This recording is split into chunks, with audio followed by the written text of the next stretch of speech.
weeks of our learning together. And send to the So when we feel awkward, it's a challenging feeling, Sylvia, isn't it?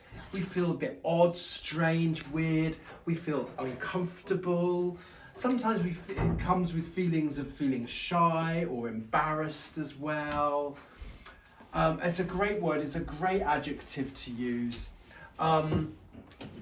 We use the word awful and awfully today. This term. Awful just means terrible or horrible, bad. Yeah, and it was used a lot this term. It was really used well. But we also have this great expression, oh, I'm awfully sorry to bother you. Whereas the word awfully doesn't mean terrible or horrible, it just means very. I'm awfully sorry. It's just a very polite, formal way of saying I'm very sorry to disturb you. And of course, to bother means to disturb. Sometimes when we disturb somebody, we might go a bit further than that. We might actually badger them, which was an animal idiom that we learnt this term. To badger, to really bother somebody. Maybe even when we bother people, we tease them a bit, we annoy them, we nag them. Lots of different ways of using this word in loads of different ways. Animal idioms, just so many different synonyms. And this is a really important part of the conversation class, to look at a word and explain it in as many different ways as you possibly can. To giggle means to laugh in a silly way. I giggle a lot in class, it's true. To observe something means to notice it, to see it, to look at it. And I used this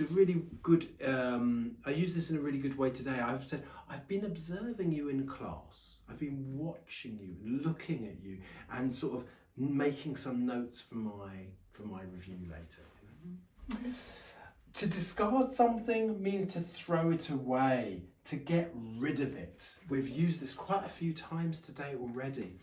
And then we looked at 3 more phrasal verbs. Phrasal verbs have been a big thing this term. We really looked at make and do, but we used a few of these this term as well. It's important to remember that phrasal verbs can usually be used in a literal way and an idiomatic way. And here are the 3 we did this time. These were the get phrasal verbs. Remember that the get phrasal verbs are the most common phrasal verbs in the English language. To get at something in a literal way means when you're trying to reach it, you're trying to get at it, you can't quite reach it.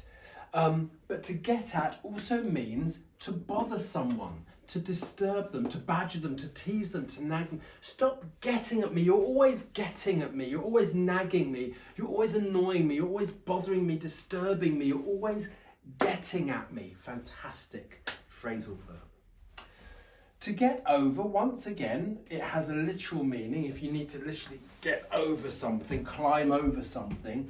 But it also means to recover. Yeah, I was ill, but now I got over it. I'm now feeling a lot better. And finally, to get by could mean literally to pass by. Excuse me, I just need to get by, thank you. But it can also mean to survive in a way that, not like when you're in the wilderness surviving, but in your daily life. How are you doing? Well, it's a bit difficult at the moment, my job isn't going so well, I'm not earning as much money, but you know what? I'm getting by. I'm doing okay. I'm paying the bills. I'm putting food on the table. I'm surviving. Doing okay. Okay. So that's 2 or 3 weeks of our these were my favourite parts of the first 2 or 3 weeks of our conversation classes.